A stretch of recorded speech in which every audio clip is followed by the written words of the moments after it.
ओम नमः सिद्धेभ्य।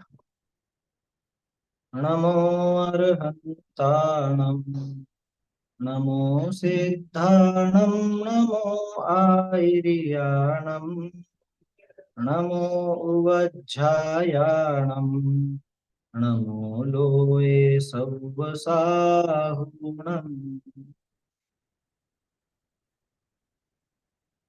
भक्तमर स्तोत्र का मंगलाचरण। आप में से कोई बोलना चाहते हो तो बोलिए। हम्म।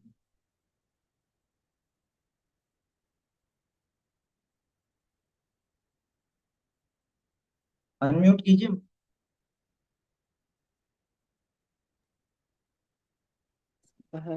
तामर प्रणतमौलिमणिप्रभाण उद्योतकं दलितपापतमोवितानम् सम्यक् प्रणम्य जिनपाद युगं युगादा वालम्बनं भवजले पततां जनानाम् संस्तुत सकलवाङ्मय तत्त्वबोधा दुद्भूत बुद्धिपटुभिः सुरलोकनाथै स्तोत्रैर्जगत्रितै चित्तहरैरुदारै स्तोष्ये किलामपि तं प्रथमं जिनेन्द्रम्।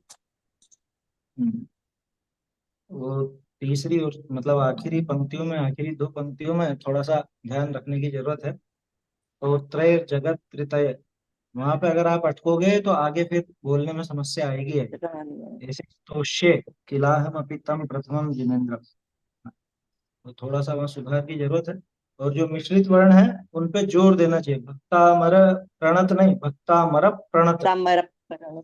हाँ, भक्तामर प्रणत, इस तरह से चलेंगे तो हो जाएगा वो।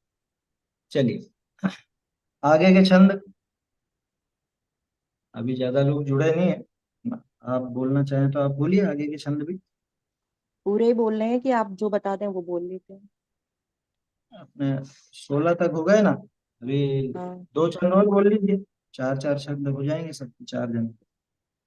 बुद्ध्या विनापि विबुधार्चित पादपीठ स्तोतुं समुद्यत मतिर्विगत त्रपोऽहम् बालं विहाय जल संस्थितमिन्दुबिम्ब मन्याक इच्छति जन सहसा ग्रहीतुम् वक्तुं गुणान् गुणसमुद्रशशाङ्ककान्तान् कस्ते क्षम सुरगुरुप्रतिमोऽपि बुद्ध्या कल्पान्तकालपवनोद्धत नक्रचक्रम् को वातरेतुमलमम्भु निधिं भुजाभ्याम्। सुर गुरु, गुरु बड़ा नहीं है ना, सुर सुरगुरु। गुरु प्रतिमा। हाँ। हाँ, छोटा वो है और आगे का प इसमें जुड़ जाएगा साथ में। चलिए अब आगे के चार छंद कोई बोलना चाहे। हाँ।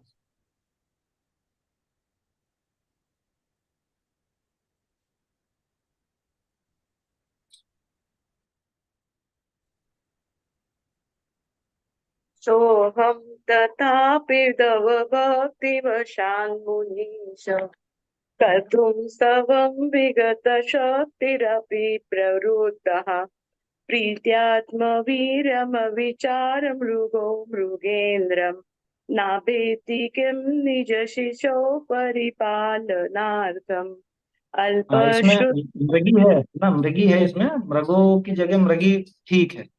ये पहले अपन ने समझा। मृगी मृगेंद्र। बोलिए आगे। अल्पश्रुतं श्रुतवतां परिहासधाम तद्भक्तिमेव मुखरीकुरुते बलान्मा यत् कोकिलमधुं विनोति तच्चाम्रचारुकलिका निरकरैकहेतु तत्संस्त्वेन भव सन्तति सन्निबद्धम् पापं क्षणाक्षयमुपैति शरीरभाजाम् आक्रान्तलोकमलिनीलमशेषमाशु सूर्यांशु भिन्नमिव शार्वरमन्धकारम् मत्वेति नाथ तव संस्तवनं मयेद मारभ्यते तनुधियापि तव प्रभावात् चेतो हरिष्यति सतां नलिनीदलेषु मुक्ताफलद्युतिमुपैति ननूदबिन्दु आस्थां तव बस बस तव यहीं तक यहीं तक यहीं तक। ठीक है, बोलने का तो ठीक है, थोड़ा एक रफ्तार घटाएंगे तो बोलने में स्पष्टता ज्यादा आ जाएगी, है ना। और मिश्रित वर्णों पे और मात्राओं पे खास अपने को ध्यान देना चाहिए। जहाँ पे बड़ा ऊ है या छोटा ऊ है तो उसको उसी ढंग से बोले, बड़ी ई छोटी ई है तो उसको उसी ढंग से बोले, है ना। छोटी बड़ी मात्रा का अपने को ध्यान रखना चाहिए, वो धीरे धीरे बोलने पर आ जाए। चलिए आगे के चार छंद।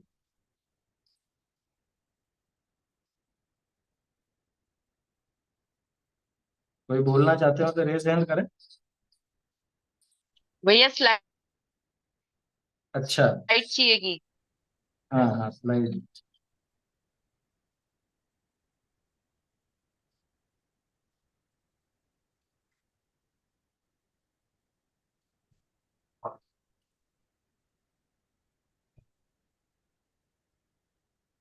बोलिए। 6 नंबर का ना। 9 नंबर का। ठीक। आस्तां तव स्तवनमस्त समस्त दोषम् त्वत्सङ्कथापि जगतां दुरितानि हन्ति दूरे सहस्रकिरणः कुरुते प्रभैव पद्माकरेषु जलजानि विकासभाञ्जि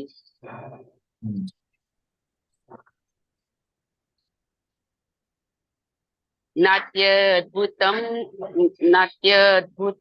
भुवनभूषण भूतनाथ भूतैर्गुणैर्भुवि भवन्तमभीष्टुवन्त तुल्या भवन्ति भवतो ननु तेन किं वा बुद्ध्याश्रितं यैहनात्मश्रमं करोति। देखो भूत्याश्रितम नहीं, भूत्याश्रितम। बड़ा ऊ है भूत्याश्रितम। ना वहां पे। हाँ भूत्याश्रितम। आप जल्दी बोलते हो उसको भूत्याश्रितम करते हो, वो छोटा ऊ नहीं बड़ा ऊ, है ना।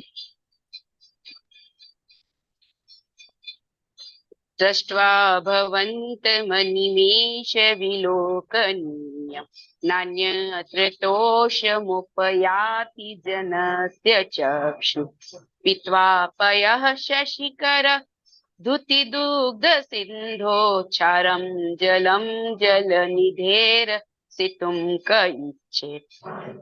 देखो दृष्टवा है या दृष्टवा है, ये कल भी शायद मैंने किसी दृष्ट्वा को टोका था ना। दृष्टवा दृष्ट्वा बोलने में ध्यान रखिए। दृष्टवा और ये द्युति, आप पिछली बार भी शायद द्युति बोल रहे थे तब मैंने बताया था, द्युति है वहां ना। शशि करत द्युति दुग्ध सिंधु। अगला बोलिए। ये शान्तरागरुचिभिः परमाणुभिः निर्मापितस्त्रिभुवनैकललामभूत तावन्त एव खलु ते प्यणवः पृथिव्यां यते समानमपरं नहि रूपमस्ति। ऐसे वो पृथिव्याम ना, पृथ्वी नहीं, ये री ऋषि वाले में री की आवाज आनी चाहिए, र नहीं है और री। पृथिव्यां। पृथिव्याम। चलिए आगे के चार छंद।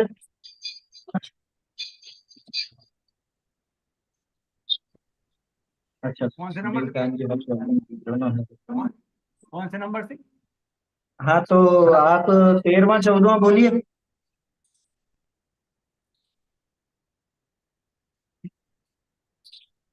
वक्त्रं क्वते सुर नरोरगनेत्रहारी निशेष निर्जित जगत् कृतयोपमानम् बिम्बं कलङ्कमलिनं क्वग्निशाकरस्य यद्वासरे भवति पाण्डुपलास्य कल्पम् है ना। नेत्रहारी, नेत्रहारी में थोड़ा अपने को देखना चाहिए, छोटी ई की मात्रा, लंबा नहीं खींचनी। नेत्रहारी यूं लंबा नहीं, नेत्रहारी। अगला बोलिए। संपूर्ण मंडल शशांक कला कलाप है, शुभ्रा गुणा त्रिभुवनम तव लंघयन्ति, ये संस्थिता त्रिजगदीश्वर नाथमेकं, कस्तान्यवारयति संचरतो यथेष्टम्। निवारयति, र पूरा आएगा, निवारयति जल्दी नहीं, कस्तान निवारयति। ठीक है, चलिए आगे के दो छंद हर्षवर्धन जी। ये पढ़ेंगे अभी? दो कैंडी हाँ, अच्छा, अभी आगे पढ़ लेंगे। चित्रं किमत्र यदि ते त्रिदशाङ्गनाभिर्तं मनागपि मनो न विकारमार्गं, कल्पान्तकालमरुताचलिताचलेन किमन्दराद्रिशिखरं चलितं कदाचित्, निर्धूमवर्तिपवर्जिततैलपूरा कृत्स्नं जगत्त्रयमिदं प्रकटीकरोषि, गम्यो न जातुमरिता मरुतां चलिताचलानां, दीपोपरस्त्वमसि नाथ जगत्प्रकाश। चलिता चलानाम, है ना, ऊपर बिंदी है ना, चलिता चलानाम। चलिए अच्छा है, बढ़िया अभ्यास बन गया है सबका। अभी आगे के छंद अपन देखेंगे तब औरों को भी मौका मिल जाएगा। चलिए, तो कल अपनी जो बात हुई थी, कल अपन ने देखा था कि जिनेंद्र देव का चित्त रंच मात्र भी चलायमान नहीं होता। क्या वो स्वर्ग की बहुत सुंदर रूपवती देवियां हो, उनसे भी कुछ चित्त चलायमान नहीं होता। और अपन तो इसका एक अनर्पित अर्थ भी अपन ने देखा था कि बुरी से बुरी दशाएं दिखें, बुरी से बुरी वस्तुएं उनको दिखें तो भी उनका चित्त चलायमान नहीं। ऐसे ही अपन ने आत्मस्वरूप की बात की थी। आत्मस्वरूप तो हर अवस्था में वैसा का वैसा ही जगमगाट रहता है, उस पर कोई फर्क नहीं पड़ता, वो चलायमान नहीं होता। अगला छंद 16वां जो अपन ने देखा था, उसके अंदर बिना धुआं, बिना बत्ती, बिना तेल, है ना, ऐसा ऐसे अद्भुत दीपक है। दीपक का काम जगत में प्रकाश करने का होता है, और जिनेंद्र देव के मुकाबले तो कौन प्रकाश करे? ये लौकिक प्रकाश नहीं, ये उजाला नहीं। भाई उजाले का काम क्या है? उजाले का काम है अंधकार दूर भगाना। और वास्तव में असली अंधकार कोई है तो वो तो अज्ञान का अंधकार है, मोह का अंधकार। उसे जिनेंद्र देव ने स्वयं ने दूर भगाया और जगत के जीवों को दूर भगाने की विधि भी बताई, है ना। और वो इस दिए की तरह नहीं जो हवाओं से बुझ जाए, जिसको तेल बत्ती और वो चाहिए हो, आग वगैरह कुछ लगे, ऐसा कुछ भी नहीं। लेकिन जिनेंद्र देव ऐसे अद्भुत दीपक हैं, लोक के अद्भुत दीपक हैं। देखिए, मेरे पास एक पुस्तक है जिसके अंदर कुछ ऐसे छंद जो अन्य ग्रंथों में मिलते हैं, है ना, और इससे मैच करते हैं। तो मैं आपको, आप नोट करना चाहें तो नोट कर लीजिएगा। जैसे समय सार नाटक में निर्जरा अधिकार, निर्जरा अधिकार का 38वां छंद है। जामे धूम को न लेस, वात को न परवेश, कर्म पतंगनी का नाश करे पल में। क्या ये ज्ञान की बात? जामे धूम को न लेस, धुएं का लेश मात्र भी नहीं है। वात को न परवेश, पत्ती नहीं है जरा सी। वात को, वात यानी हवा, हवा का जरा सा भी प्रवेश नहीं है। कर्म पतंगनी को नाश करे पल, और कर्म रूपी पतंगों को नाश कर देता। देखो दिए में ये भी बात होती है, पतंगे आ करके मरते हैं, और इधर ज्ञान रूपी दीपक से कर्म रूपी पतंगे मरते। दशा को न भोग न स्नेह को संयोग, जामे मोह अंधकार को वियोग जाके थल में, है ना, मोह अंधकार का वियोग जिसके स्थल में हो जाता है। जामे न तताई, यानी आग में जैसे तातापन यानी गर्म पना होता है, यहाँ पे तताई का अर्थ द्वेष से ले लो। जामे न तताई नहीं राग रखताई रंच, लह लहे समाधि समता समाधि जोग जल में। लह लहाता है कहाँ पे? पानी में, समता रूपी जल में। जबकि लौकिक दिया कोई जल में, पानी में नहीं जल सकता। ऐसी ज्ञान दीप की शिखा जगी अभंग रूप, ऐसी ज्ञान दीप की शिखा, ये ज्ञान रूपी दीपक की ऐसी अद्भुत शिखा है, अभंग रूप शिखा है। निराधार फुरी पे दूरी है पुद्गल में। निराधार फुरी, निराधार ही स्फुरायमान हुई है और पुद्गल से दूर। 38 नंबर का श्लोक है ना, 38 नंबर का छंद है समय सार नाटक के निर्जरा अधिकार। तो ज्ञान दीप की बात इसके अंदर आई थी, इसलिए वो छंद इन्होंने साथ में दिया। चलिए अब आगे अपने को छंद देखना है। अब तुलना की जा रही है ना, सूरज से, चांद से, बादलों से, इनसे तुलना की जाएगी। वो अर्थ देखते हैं, शब्द ये अपन छंद देखते हैं, छंद के आधार से फिर चर्चा करते हैं। 17वां। नास्तं कदाचिदुपयासि न राहुगम्या स्पष्टीकरोषि सहसा युगपज्जगन्ति नाम्भोधरोदर निरुद्ध महाप्रभाव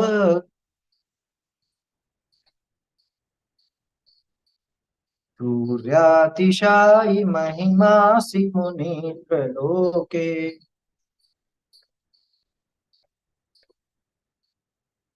दो लाइन बोले। नास्तं कदाचिदुपयासि न राहुगम्य स्पष्टीकरोषि सहसा युगपज्जगन्ति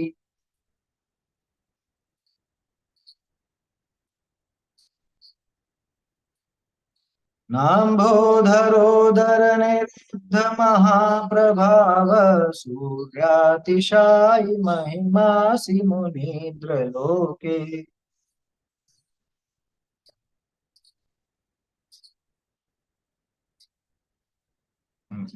देखिए शब्द देखते हैं पहले। नास्तम, न अस्तम, दो शब्द हैं। न अस्तम मिलके बन गया नास्तम। कदाचित उपयासी, दो शब्द हैं ये भी अलग अलग। कदाचित उपयासी मिलके बन गया कदाचित उपयासी। न राहुगम्य, राहुगम्य नहीं। स्पष्टीकरोषि, पिछले छंद में आया था प्रकटीकरोषि, ऐसे यहाँ पे स्पष्टीकरोषि।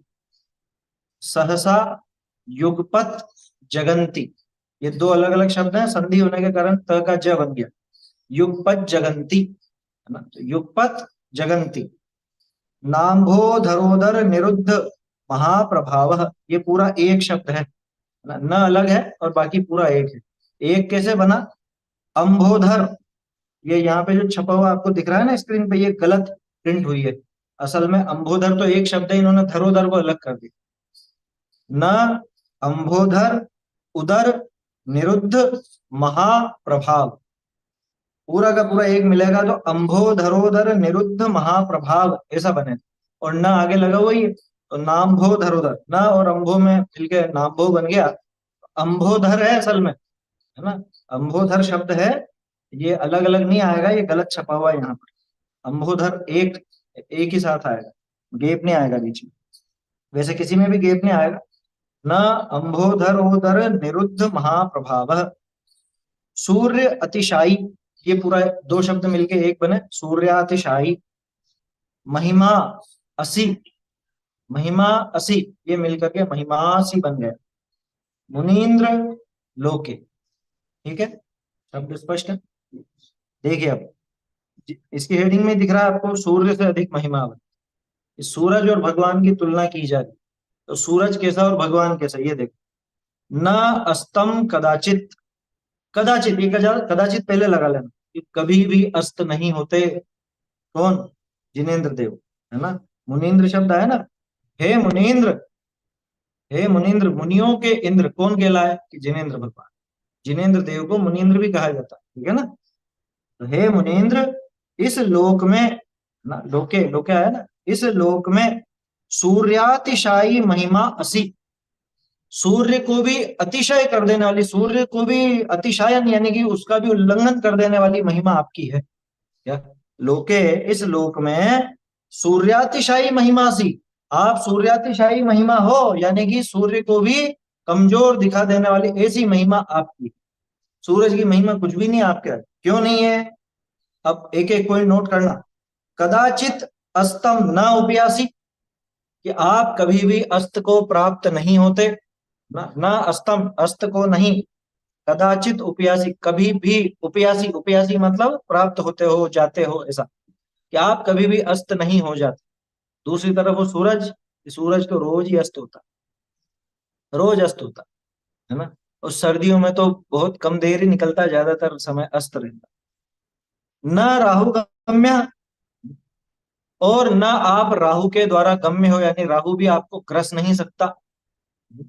जैसे पिछले छंद में आई थी ना बात, वो गम्यो न जातु मरुताम चलिता चलाना। तो गम्य नहीं है, यानी उसकी पकड़ में नहीं आते, उसके बस में नहीं होते, उसका वश आपके ऊपर नहीं चलता। सूर्य जो होता है, सूरज तो राहु के द्वारा ग्रस लिया जाता है ना। चंद्रमा भी राहु से ग्रस लिया जाता है, सूरज भी ग्रस लिया जाता है। ग्रहण होता है ना, ग्रहण, ग्रहण लग गया साहब, सूरज पर ग्रहण आ गया, आप ग्रस्त, मतलब आप किसी के द्वारा ग्रस्त नहीं होते, किसी के द्वारा आप पर ग्रहण नहीं आता। न राहु गम्य, आप राहु से गम्य नहीं। दो अंतर तो ये हो गए। स्पष्टीकरोषि सहसा, सहसा सहज ही, अपने आप ही, एक झटके में ही, सहसा का अर्थ होता है एक ही बार। युगपत जगंती, युगपत सहसा, युगपत, युगपत माने एक साथ, जगंती, जगंती शब्द कैसे बना, ये जैसे करोति कुरुता कुरवंती वो नहीं है, ये पठती पढ़ता पठंती नहीं है, ये क्रिया रूप नहीं है, धातु, ये शब्द रूप है, समझ लो। शब्द रूप और क्रिया रूप क्या होते हैं वो अभी उसकी डिटेल में मुझे नहीं जाना, लेकिन ये संज्ञा है।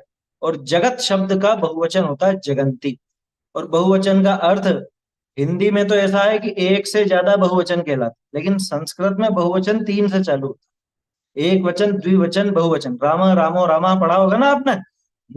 तो जगंती, जगंती कहते तीन आ गए, तीन या तीन से ज्यादा। तो त्रिजगत, जगत त्रिताय पढ़ा था ना पहले अपन ने, तो जगंती लिख दो तो भी अपने आप तीन लोग हो गए। क्या, ये तीनों जगत यानी तीनों लोग को युगपत सहसा स्पष्टी करोशी, एक साथ स्पष्ट करते हो। इसमें क्या बड़ी बात है, अरे सूरज एक साथ नहीं करता, गजब की बात यह है, हमारे यहाँ निकला हुआ है सूरज, तो अभी अमेरिका में अंधेरा है ना, वहां रात है यहाँ दिन है, यहाँ रात होगी वहां दिन होगा। ये सूरज तो क्रमशः प्रकाशित करता है। इसकी तो ये कमजोरी है कि ये युगपत प्रकाशित नहीं कर सकता सबको। अच्छा, और पूरे तीन लोग को ही प्रकाशित करता भी नहीं, ये तो मध्य लोग को ही प्रकाशित करता है, वो भी 2.5 द्वीप जितना ही, है ना। इसके आगे थोड़ा है सूरज चांद का काम है कुछ, है ना। ये तो आप लोगों को ध्यान होगा, नहीं हो तो कर लीजिए। 2.5 द्वीप के बाहर सूरज चांद नहीं होते, है ना, वहां काम ही नहीं है उनका, तो इनका प्रकाश यहीं तक है। स्वर्ग में अलग रोशनी है, नरकों में अलग रोशनी है, वहां ये सूरज नहीं जाता। और तो और, अरे सूरज का प्रभाव तो समुद्र के नीचे भी नहीं होता, समुद्र की तलहटी में सूरज की रोशनी प्रवेश नहीं पाती। घने जंगलों में ऐसे बड़े बड़े पेड़ होते हैं ना, अफ्रीका में और जाने कहाँ कहाँ ऐसे जंगल हैं, वहां नीचे रोशनी नहीं जाती सूरज की, ऐसे घने जंगल, वहां नहीं पहुंच पाता। जिनेन्द्र देव का ज्ञान रूपी सूर्य है, ये तो पूरे तीन लोग को सहसा युगपत स्पष्टी करोशी, सहसा, अनायासी, उसमें कोई मेहनत नहीं लगती उनको। क्या, भगवान को क्या मेहनत लगती है बताओ, कोई मेहनत नहीं लगती। सहसा अपने आप ही स्पष्टी करोशी, स्पष्ट कर देते हो। अच्छा, एक और चीज, सूरज स्पष्ट नहीं करता हर चीज, सूरज की रोशनी में वैसी स्पष्टता नहीं है जैसी केवल ज्ञान। जैसे मान लो बादल बादल आ जाए तो अपने आप ही प्रभाव, खैर ये तो अगले छंद में आ रहा है बादलों का, तो बाकी कोई रोशनी हो, जैसे मान लो अभी मैं यहाँ बैठा हूँ, सूरज बाहर निकला और मुझ पर डायरेक्ट सूरज नहीं, तो वैसा स्पष्टपना नहीं है ना। इस तरफ से रोशनी आ रही तो इधर का चेहरा स्पष्ट दिखेगा, इधर के चेहरे पे थोड़ा सा वो डार्क दिखेगा, होता है ना ये? या कुछ भी हो, जहां तक रोशनी जा रही है तो वहां पे थोड़ा अलग दिखेगा, थोड़ी सी छाया में अलग नजर आए, स्पष्ट नहीं। जिनेन्द्र देव के केवल ज्ञान में तीनों लोग स्पष्ट झलक, लोकालोक झलकते जिसमें ऐसा प्रभु का केवल ज्ञान है, समझ में। और कैसे झलकते हैं, स्पष्ट झलकते हैं, अस्पष्ट नहीं। देखो तीनों बातें आ गई, स्पष्ट, सहसा, युगपत,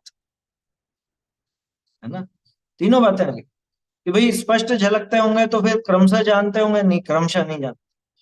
युगपत, एक साथ, पूरा जानना एक साथ होता, और स्पष्ट होता है, हमारी तरह नहीं, एक वस्तु को जानने जाए तो दूसरी वस्तु का ज्ञान छूटे, अपनी तरह नहीं होता, ऐसे स्पष्ट करने वाले हैं। तो सूरज तो कहाँ अड़ेगा आपका, और देखो विशेषता, न अंबोधरोदर निरुद्ध महाप्रभाव, कि आपका जो महाप्रभाव है वो अंबोधर, अंबोधर किसको बोलते हैं?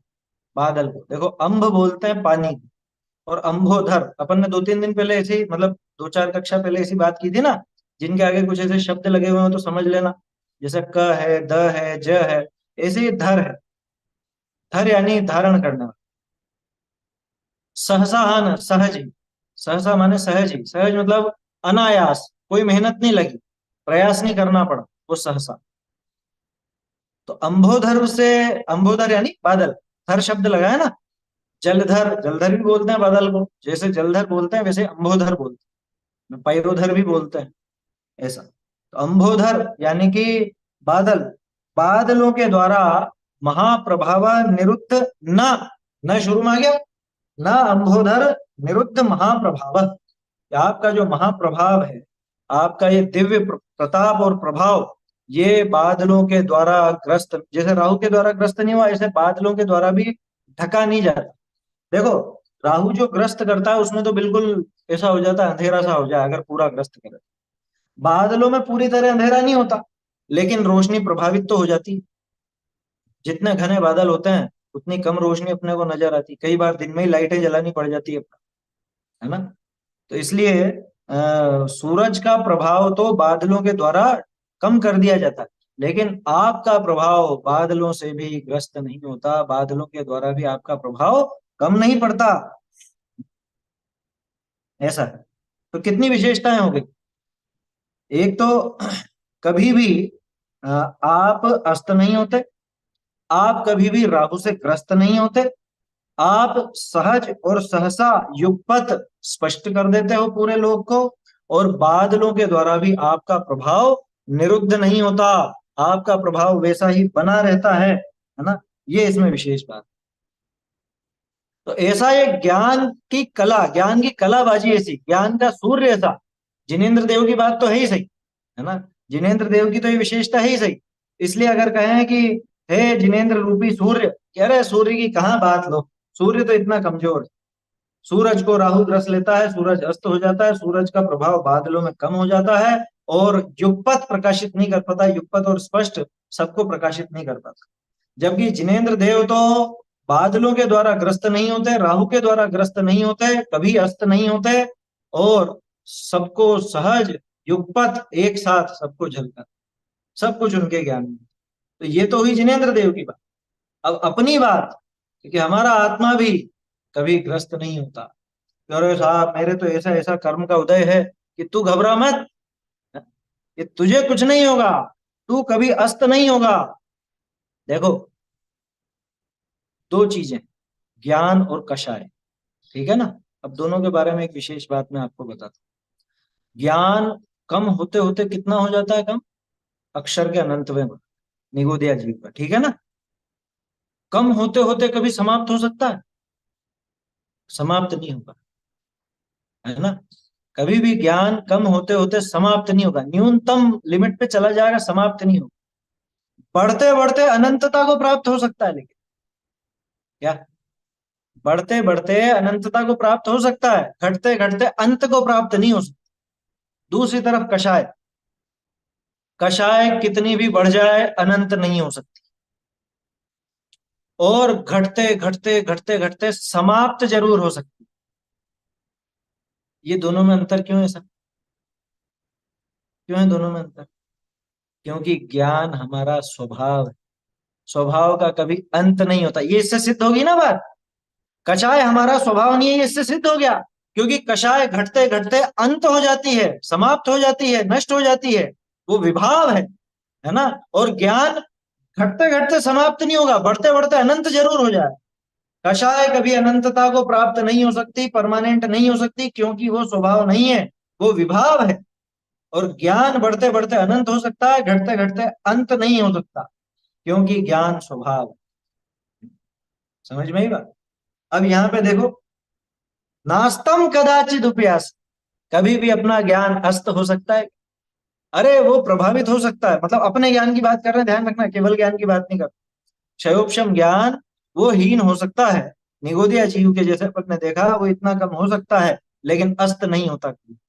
तो कितनी बड़ी ताकत मिल गई इससे अपने को कि कुछ भी हो जाए, मेरा ज्ञान तो हमेशा रहने वाला ही, वो कभी नष्ट होने वाला नहीं है। है ना। हाँ देखो, उसके अंदर भी आता है ये प्रवचन सार जी में अलिंग ग्रहण के बोल। प्रवचन सार जी में अलिंग ग्रहण की गाथा है ना।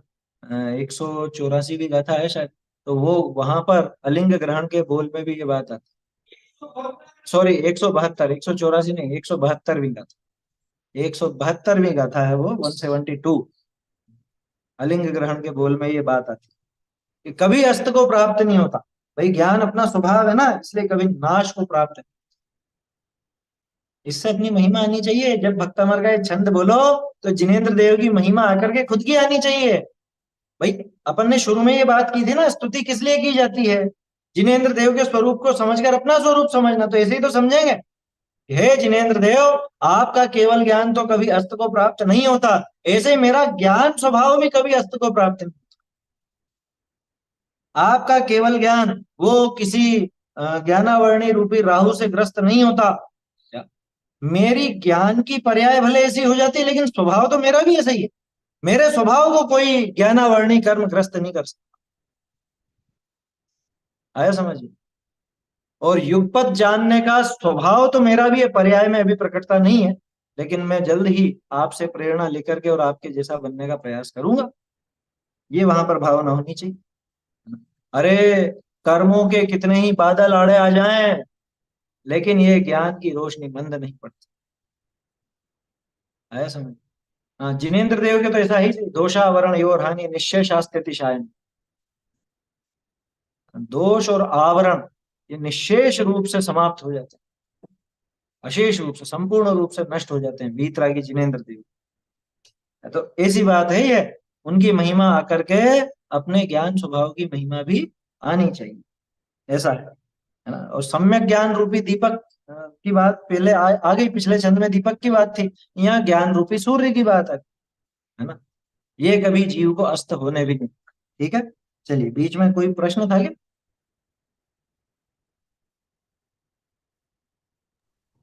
वो सहसा है ना, उसका क्या मीनिंग लेना है? सहसा मतलब अनायास, बिना मेहनत के ही। वैसे सहसा अचानक को भी कहते हैं बहुत से, है ना। अचानक सहज भी शब्द के आता लिए है। भी सहसा का प्रयोग करते हैं कि सहसा ही ऐसा हो गया। जबकि सहसा माने अचानक नहीं है, सहसा का मतलब है बिना किसी मेहनत के, बिना प्रयास किए, सहज स्वयं बोल ही हो गया। हाँ, सहज बोल सकते हैं क्या? हाँ बोल सकते हैं, सहज भी बोल सकते हैं, सहज रूप में ही हो गया। वैसे सहज शब्द के अर्थ थोड़े से अलग भी निकलते हैं, इसलिए सहसा में अपन वही देखो, अनायास या बिना प्रयास के ही वो काम हो गया, ऐसा सहसा में भाव बन जाए। ठीक है ना। ठीक। चलिए छंद बोल लेते हैं एक बार। नास्तं कदाचिदुपयासि न राहुगम्य स्पष्टीकरोषि सहसा युगपज्जगन्ति नाम्भोधरोदर निरुद्ध महाप्रभाव सूर्यातिशायि महिमासि मुनीन्द्र लोके। अब अगला छंद, सूरज की बात तो हो गई, चंद्रमा को भी देख लो। वैसे तो जब सूरज ही नहीं टिका उनकी क्या कहें अपन, उनके प्रभाव के आगे चंद्रमा तो क्या टिकने वाला बेचारा। देखते हैं, अद्भुत मुख चंद्र जिनेंद्र देव की ये जो अद्भुत मुख चंद्रमा है वो कैसा है। नित्योदयम दलित मोह महांधकारम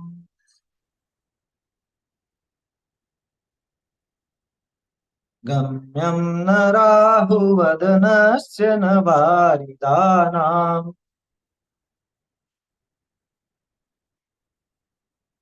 विभ्राजते तव मुखाब्जमनल्पकान्ति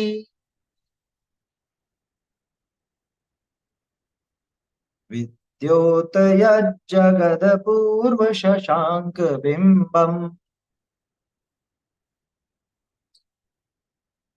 दो लाइनें बोलेंगे। नित्योदयं दलितमोहमहान्धकारम् गम्यं न राहुवदनस्य न वारिदानाम्।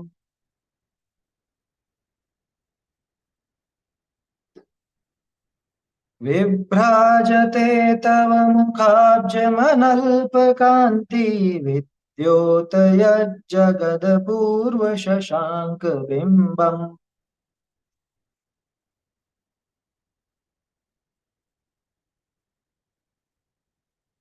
चलिए शब्दों को देखते हैं पहले। नित्योदयम, नित्य उदयम, ठीक है, ये एक ही शब्द है, मतलब दो मिलकर के एक बन रहे हैं। नित्य उदयम, नित्योदयम। दलित मोह महा अंधकारम, एक शब्द बना मोह महांधकारम, और दलित उसके पहले लग जाए, ठीक है। तो नित्योदयम एक शब्द और दलित मोह महांधकारम एक शब्द। गम्यम न राहुवदनस्य, राहुवदनस्य न वारिदानाम, ये एक ही शब्द है ये, न वारिदानाम। विभ्राजते तव मुख अब्जम अनल्प कांति, ये अब्जम का म आगे अनल्प के अ में जुड़ गया, तो मुखाब्जम, है ना, मुखाब्जम, ये एक शब्द हो गया। मुख अब्जम, मुखाब्जम। अनल्प कांति, ये एक शब्द है, अनल्प कांति, दोनों मिलाकर के एक शब्द बना अनल्प कांति। विद्योत यत जगत अपूर्व, इनकी जब संधि हुई तो विद्योत यत का त तो बन गया ज, और जगत का त बन गया द, ऐसा फर्क पड़ जाता है, आगे क्या अक्षर है उस हिसाब से संधि में फर्क पड़ता है। तो विद्योत यत जगत अपूर्व मिलके बन गया विद्योत यत जगत अपूर्व शशांक बिंबम, शशांक बिंबम, ठीक है, शशांक बिंबम एक साथ है। असल में तो ये पूरा एक ही जुड़ के तो एक ही बोला जाएगा, विद्योत यत जगत अपूर्व शशांक बिंबम, पूरा एक बन जाएगा। चलिए अर्थ देखते हैं। नित्योदयम, स्पष्ट समझ में आ रहा होगा, नित्य उदय रूप, हमेशा ही उदित रहने वाले। दलित मोह महांधकारम, कि मोह रूपी महान अंधकार को दलित यानी दल दिया, जिसने बिल्कुल समाप्त कर दिया, ऐसे। दलित मोह महांधकारम, कि पूरे उस मोहांधकार को जिन्होंने दलन कर दिया हो, दल दिया हो। गम्यम न राहु वदनस्य, राहु वदन, वदन बोलते हैं चेहरे को, मुंह को, तो राहु वदन यानी राहु के मुंह में, राहु के मुंह के द्वारा गम्य नहीं, गम्य शब्द दो तीन बार से आ रहा है, अब तो समझ में आता होगा। गम्यम न राहु वदनस्य, कि राहु वदन के यानी राहु के मुंह के आप गम्य नहीं हो, राहु ग्रस नहीं सकता। न वारिदानाम गम्यम, गम्यम शब्द दोनों जगह लगे, न राहु वदनस्य गम्यम न वारिदानाम गम्यम। वारिद किसको बोलते हैं, वारी शब्द पानी, आगे द लगा है तो देने वाला, पानी देने वाले कौन, बादल, है ना। तो वारिदानाम, जो पानी देने वाले, जल देने वाले बादल हैं, उनके भी गम्य नहीं हो। विभ्राजते, विभ्राजते माने सुशोभित होता है, कौन, तव मुख अब्जम, आपका मुखाब्ज, अब्ज किसको बोलते हैं, अब यानी भी पानी, और उसके आगे लग गया ज, तो अप में जन्म लेने वाला, जल में जन्म लेने वाला ना, कौन पानी में जन्म कौन लेता है, कमल, तो कमल के शब्द, कमल के पर्यायवाची शब्द हैं ये, अब्ज, जलज, पंकज, नीरज, अंबुज, तोयज, है ना, ये सब पर्यायवाची हैं उसके। तो मुखाब्जम, तव मुखाब्जम, आपका मुख रूपी कमल, ये तो उपमा देते हैं ना, कि आपका मुख कमल विभ्राजते, सुशोभित होता है, कैसे, अनल्प कांति, अनल्प कांति, कैसी कांति है आपके चेहरे की, अल्प नहीं है, अनल्प कांति। देखो दो अर्थ होते हैं इसके, एक तो अल्प नहीं है, दूसरा धीरे धीरे कम नहीं होती, समझ में आई बात। जैसे बहुत से पदार्थ ऐसे होते हैं ना, शुरू में तो बहुत चमक रहती है, धीरे धीरे उनकी कांति फीकी पड़ती जाती। अरे आप नए बर्तन खरीद के लाते हो घर में, तो कैसे चमचमाट रहते हैं, बिल्कुल धीरे धीरे धीरे धीरे घिस जाते हैं, कम ऐसे हो जाते हैं। घर में जो टाइलें लगाई हैं, फर्श लगाया है, कुछ भी है, धीरे धीरे कांति फीकी पड़ जाती है ना। तो एक तो जिसकी पहले से ही फीकी हो, और एक जिसकी धीरे धीरे फीकी पड़ जाए। जिनेंद्र देव का चेहरा तो ऐसा है कि उसका तो अभूतपूर्व कांति वाला चेहरा है, और उसके अलावा फीका नहीं पड़ता, कांति फीकी नहीं पड़ती, उनकी जो प्रभा है, उनकी जो चमक है, वो फीकी नहीं पड़ती। ठीक है। विद्योतयत जगत, विद्योतयत, विद्योत मतलब पूरे जगत को प्रकाशित करते हैं। क्या आया समझ में? विद्योतयत जगत अपूर्व शशांक बिंबम, इस जगत के अपूर्व शशांक बिंब यानी चंद्रमा, चंद्रमा का जो बिंब है उसको चंद्रबिंब कहते हैं, अपूर्व शशांक बिंब। विद्योतयत यानी पूरे जगत को आप उद्योतित कर देते, प्रकाशित कर देते। अब देखो पिछले छंद में सूर्य से उपमा देखी थी अपन, इस छंद में चंद्रमा की बात आ गई। तो क्या कहा यहाँ पे कि हे जिनेंद्र देव, आप तो इस जगत के अभूतपूर्व शशांक बिंब हो, अभूतपूर्व चंद्रमा हो। ऐसे चंद्रमा की, ये चंद्रमा तो क्या मुकाबला करे। कारण जैसे पिछले में अपन ने देखा था नास्तम कदाचित उपयास, ऐसे यहाँ पे नित्योदय है ना, कि अस्त नहीं होते, उसी का दूसरा अर्थ है कि नित्य उदित रूप रहते। चंद्रमा कैसा होता है कि चंद्रमा तो हमेशा अस्त है ना, सूरज की तरह चंद्रमा भी प्रतिदिन अस्त होता है और उदित होता है ना। चंद्रोदय चंद्रास्त भी होता है, जैसे सूर्योदय सूर्यास्त होता है, ऐसे चंद्रोदय चंद्रास्त भी होता है। जो शुक्ल पक्ष होता है उसमें ज्यादा देर उदित रहता है, कम देर अस्त को प्राप्त होता है, और जो कृष्ण पक्ष होता है उसमें जरा सी देर के लिए उदित होता है और कम देर के लिए, मतलब ज्यादा देर के लिए अस्त रहता है। जिनेंद्र देव रूपी चंद्रमा कैसे हैं? नित्य उदयम, नित्य उदित है। इनका जो केवल ज्ञान है वो सदा काल उदित रहता है, हमेशा उदित रहता। दलित मोह महाअंधकारम, और इन्होंने मोह रूपी महाअंधकार का दलन कर दिया। जबकि चंद्रमा बहुत तीव्र अंधकार हो उसको दूर नहीं कर पाता, चंद्रमा की रोशनी सूरज जैसी थोड़ी ना, सामान्य अंधकार को तो दूर करता है, लेकिन विशेष कोई अंधेरा हो उसे दूर नहीं कर पाता। जैसे सूरज है, सूरज अभी बाहर निकला हुआ, अपन अंदर बैठे तो भी रोशनी यहाँ तक आती। चंद्रमा में ऐसी बात नहीं, चंद्रमा में वो बाहर बाहर खुले में तो रोशनी दे दे, लेकिन आप कमरों में अंदर बैठे हुए हो तो वहां तक उसकी रोशनी पहुंच नहीं पाती, इतनी तेज नहीं होती। तो अच्छा, जगत का जो चंद्रमा है वो तो इस बाहरी उद्गल प्रकाश को फैलाता है, उद्गल के अंधकार को दूर करता है, लेकिन जिनेंद्र देव रूपी चंद्रमा, उन्होंने तो मोह रूपी महाअंधकार का दलन किया है। आया समझ में? ये चंद्रमा क्या उसका दलन कर सकता है? दलन यानी उसका नाश कर सकता है? ये बाहर जो चंद्रमा दिखता है इससे मिथ्यात्व का अंधेरा दूर नहीं भागता, और जिनेंद्र देव तो मिथ्यात्व अंधकार को दूर करने वाले। अगली विशेषता देखो, गम्यम न राहु वदनस, ये पिछले छंद जैसी बात आ गई कि राहु के चेहरे, राहु के मुंह में आप ग्रस्त नहीं होते। वो चंद्रमा को तो राहु ग्रस्त लेता है, लौकिक कहावत है कि राहु ने चंद्रमा को खा लिया, है ना, अपने मुंह में रख लिया, ऐसा ऐसा लौकिक में कहा जाता है, अन्य मतों में कहा जाता है। तो वही बात लेकर के कहा कि आप जो हैं वो किसी राहु के द्वारा ग्रस्त नहीं हो सकते, और न वारिदानाम, और बादलों से भी ग्रस्त नहीं हो सकते। ठीक है ना। तो आपका ये अद्भुत जो चेहरा है, अद्भुत अनल्प कांति वाला चेहरा, वो नित्य ही उदित रहता है, नित्योदित, है ना। नित्योदित शब्द है ना यहाँ पे, देखो, विद्योतयत जगद पूर्व शशांक बिंबम नित्योदयम, यहाँ नित्योदयम आया, समय सारणी में नित्य उदित रूप, नित्य उदय रूप आत्मा बताए, ज्ञान स्वरूप की महिमा गाई गई है। हाँ? समय सारणी का 235वां कलश, उसमें स्पष्ट ये लिखा, नित्योदित तिष्ठति, शुद्ध ज्ञान घनोथ वास्य महिमा नित्योदित तिष्ठति, नित्य उदित रूप विराजमान है। कौन? ये आत्मा, ये शुद्धात्मा, ये ज्ञान, ज्ञान स्वभाव सदा उदित रहता है, समझ में? सदा प्रकाशित ही रहे। वो तो रहे में तो एक भावना हो गई, लेकिन ये तो सदा प्रकाशित है।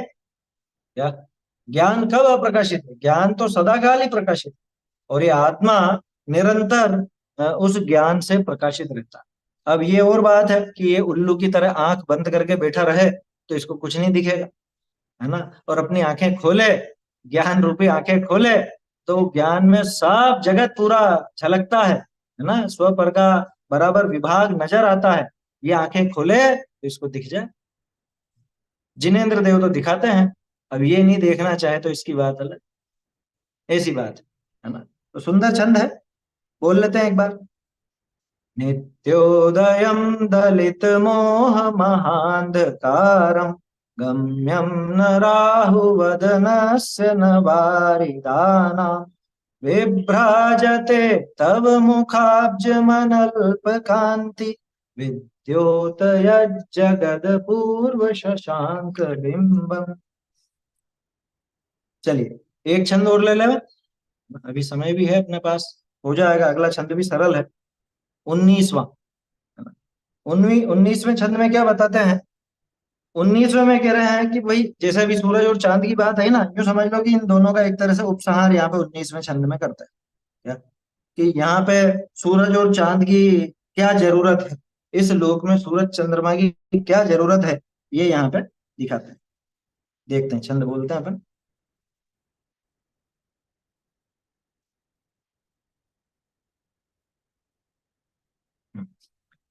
किं शर्वरीषु शशिनान्निविवस्वता वा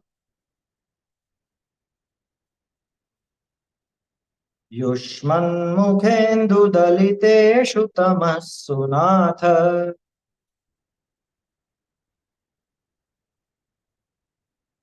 निष्पन्नशालिवनशालिनि जीवलोके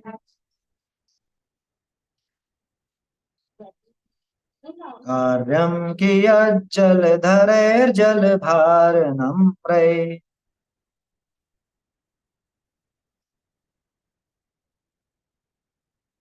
दो लाइन बोले। किं शर्वरीषु शशिनान्निविवस्वता वा युष्मन्मुखेन्दुदलितेषु तमस्सु नाथ।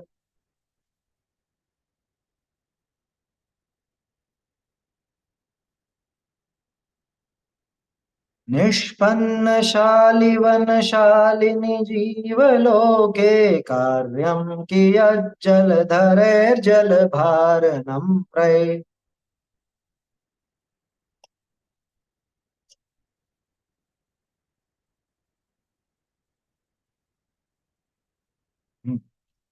देखिए शब्द तोड़ते हैं पहले। किम शर्वरीषु शशिना अन्ने, शशिना अन्ने दो अलग अलग शब्द हैं, दोनों की संधि के कारण शशिनान्नी, शशिनान्नी। इसमें एक चीज ध्यान रखना, ह पहले बोला जाता है, न बाद में बोला जाता है। अन्नी, शशिनान्नी, इसमें थोड़ा सा सावधानी की जरूरत है। ज्यादातर लोग मुझे पता है बोलेंगे शशिनान्नी, न पहले नहीं आएगा, ह पहले आएगा, न पे समाप्त होगा, शशिनान्नी, ठीक है ना, शशिनान्नी। विवस्वता वा युष्मन, असल में युष्मत शब्द है, युष्मत, युष्मत का त जो है आगे म होने की वजह से न हो गया, तो युष्मन। मुखेन्दु, मुख इंदु, दलितेषु तमस्सु नाथ, दलितेषु तमस्सु नाथ। देखो निष्पन्न शालिवन,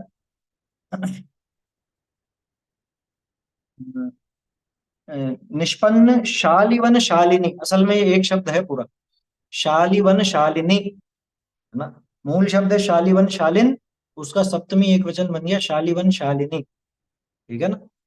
जीव लोके कार्यम कियत जल धरे, जल धरे का ज और इधर त था तो त का ज बन गया, कियत जल धरे, है ना। जलधर शब्द एक साथ है, ये पता नहीं क्यों बीच में से इन्होंने तोड़ दिया यहाँ, ये प्रिंटिंग मिस्टेक बहुत है।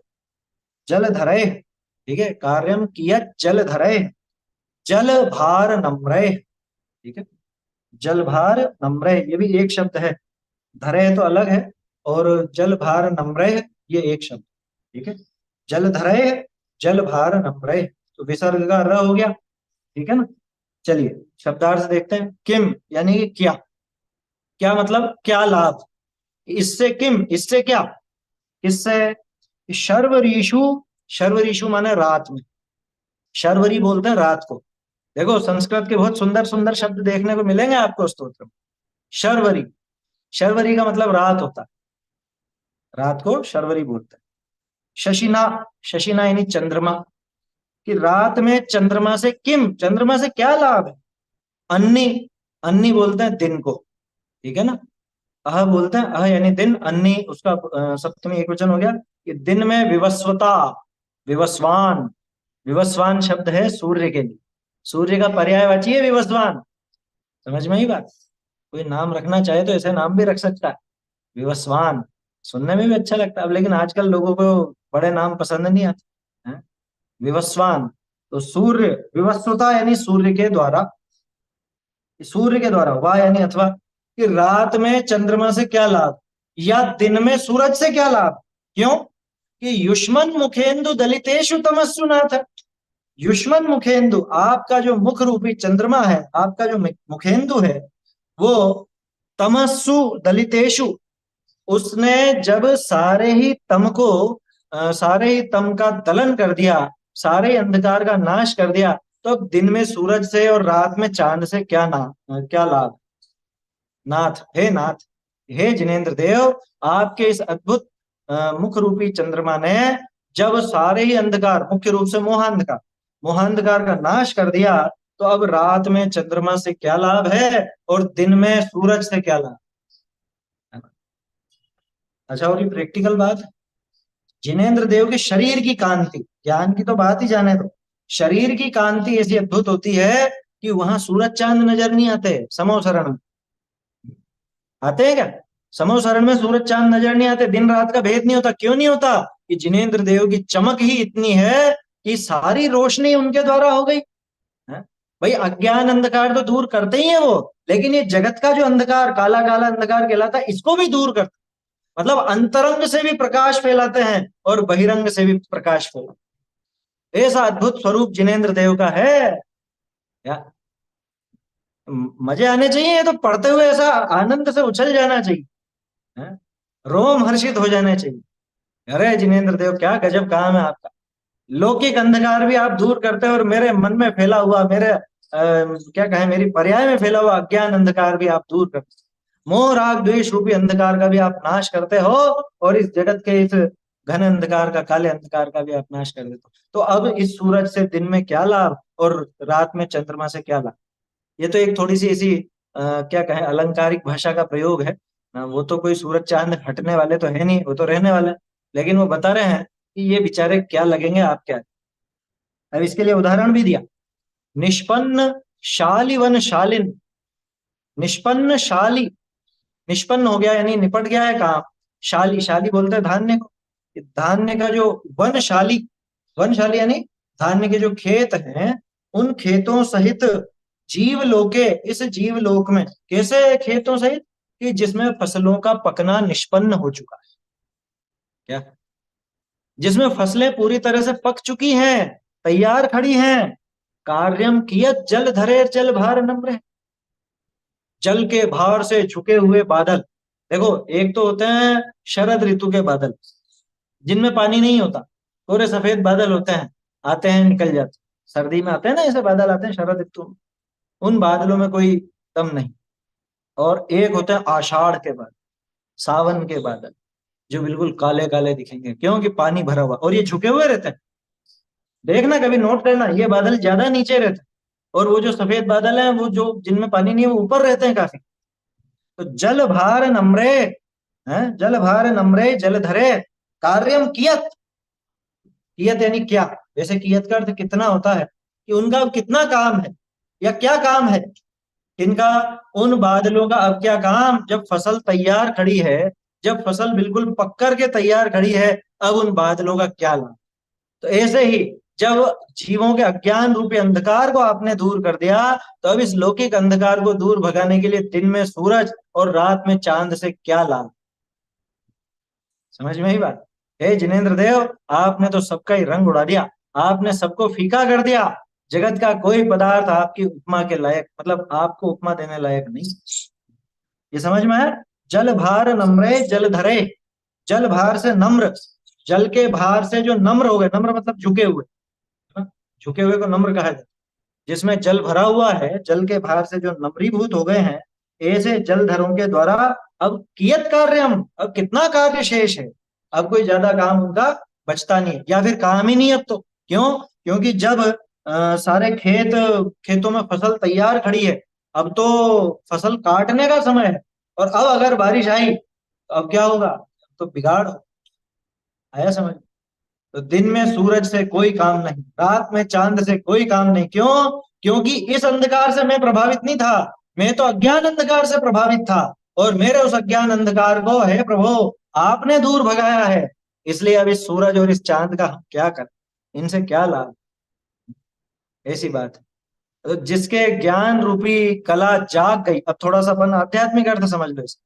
जिसके ज्ञान रूपी कला जाग गई है, ज्ञान कला जागी जिनके घट है, ऐसे ऐसे छंद लिखे हुए हैं, तो उनको अब और जगत के और चीजों से क्या लाभ? बनारसी दास जी ने और इनने तो बहुत लिखा है। भेद ज्ञान तबलो भलो जबलो मुक्ति न होई, परम ज्योति प्रगट जहां तहां न विकल्प कोई। जहां पे परम ज्योति प्रकट हो गई है, सम्यक ज्ञान प्रकट हो गया है, वहां दूसरे विकल्प की कोई आवश्यकता नहीं। ये संवर अधिकार का दूध छठा दोहा है। नाटक समय सार में संवर अधिकार का छठा दोहा। ठीक है, ऐसे बहुत सारे छंद हैं, ये तो एक आ गया यहाँ पे, ऐसे तो बहुत सारे हैं। ज्ञान जिसके प्रकट हो गया, ऐसे ऐसे लिखे हैं, वो मुंह जबानी सारे छंद याद होते नहीं, कुछ याद आ जाए या दिख जाए तो बोल देते हैं। बोलिए। पंडित जी, यहाँ पे काष्ठ मध्य यथा वन्नी, इसमें जो वन्नी है उसका अर्थ क्या आता है? ये तो अलग, वन्नी का अर्थ आग ही है। शमी आग। की लकड़ी होती है, शमी की लकड़ी में आग गर्भित होती है ना, अच्छा। तो उसको अग्निगर्भा भी कहा जाता है। काष्ठ हाँ। मध्य यथा वन्नी।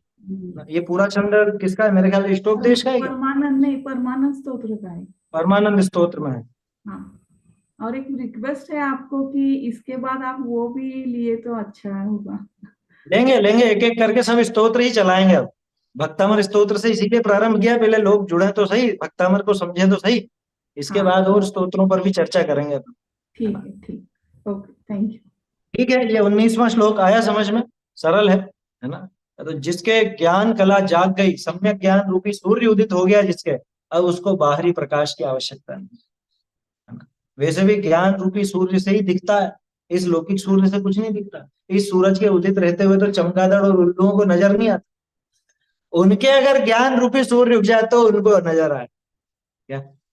उल्लू को भी हो सकता है, अरे क्यों क्यों नहीं हो सकता? संगी पंचेंद्रिय है, सम्यक दृष्टि हो सकता है, पांचवें गुण स्थान वर्ती भी हो सकता है, वो चमगादड़ भी।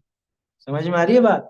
हम उनको ऐसा हीन जीव समझते हैं, वो भी सम्यक दर्शन ले सकते हैं, जिनेंद्र देव की सभा में जा सकते हैं, उनकी दिव्य ध्वनि का लाभ ले सकते हैं। ठीक है, ऐसा। चलिए समाप्त करते हैं। 3 छंद हुए हैं आज अपने, एक एक करके 3 छंद बोल लीजिए। जो भी बोलना चाहते हैं रेज हैंड कीजिए। हाँ,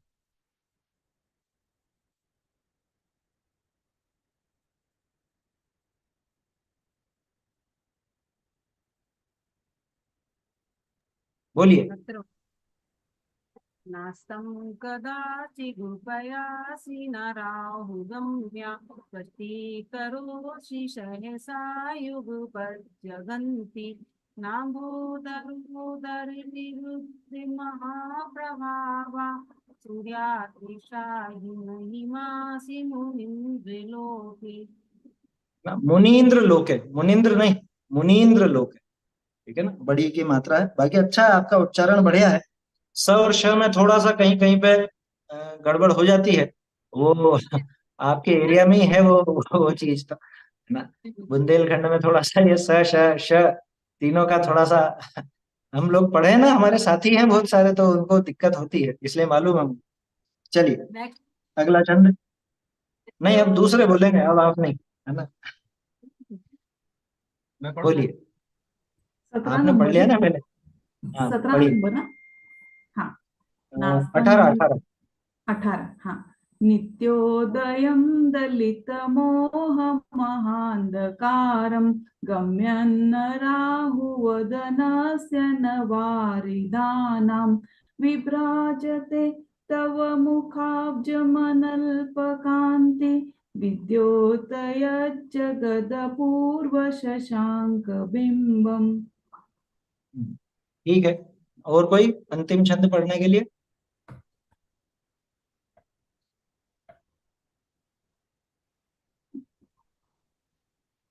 नहीं तो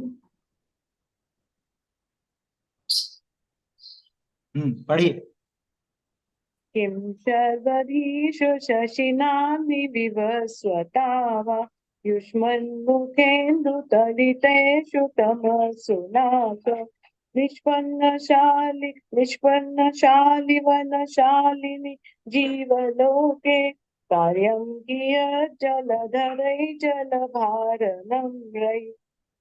ठीक है, बस वो इस छंद में विशेष ध्यान रखने की जरूरत है, श और श, क्योंकि एक साथ आ रहे हैं ना तो बोलने में गड़बड़ होती है। एक अन्नी, जैसा मैंने कहा था न के बाद ह बोला जाएगा, तो वो थोड़ा सा उसमें सभी को ध्यान देने की जरूरत है। अन्नी है, अन्नी, ना कि अन्नी। ह नहीं, ह बाद में नहीं आएगा, ह बीच में आएगा, शब्द का समापन न से हो, अन्नी, ऐसा। ठीक है, और श और श में भी ध्यान रखिए। शर्वरीषु शशि नान्नी, वो वहां पे जीभान थोड़ी सी अटकेगी, क्योंकि श और श ये जब एक साथ आते हैं तो थोड़ा बोलने में तकलीफ पड़ती है, ऐसा। लेकिन अच्छा है, चलिए, है ना। मेरे ख्याल से आप लोगों को समझ में आ रहा होगा, और अब जब बोलेंगे आप तो विशेष आनंद भी आता हो, क्योंकि अब अर्थ अपन समझते हैं और अब जिनेंद्र देव के साथ साथ अपने ऊपर भी घटित करते हैं, तो एक विशेष वहां पे आनंद आता है। मैंने शुरू में ही आप लोगों को बताया था, भक्तामृत स्तोत्र बहुत गंभीर और सुंदर स्तोत्र है, लाभदायक है काफी, लेकिन लोगों ने पता नहीं दूसरी तरह से लाभ समझ लिए इसका। चलिए, अगली कक्षा फिर शनिवार को रहेगी, उसमें आगे के 3 छंद लेने का प्रयास अपन करेंगे। चैतन्य का स्मरण प्रतिक्षण ही करो रे, भव के अनंत दुख को क्षण में हरो रे, अक्षय अनंत निज सौख्य निधान पाओ, गाओ अरे नित इसी के गीत गाओ, निज निधि निज में बताई यह अनंत उपकार है, इसके लिए जिन वाणी माँ को वंदना शत बार, वंदना शत बार।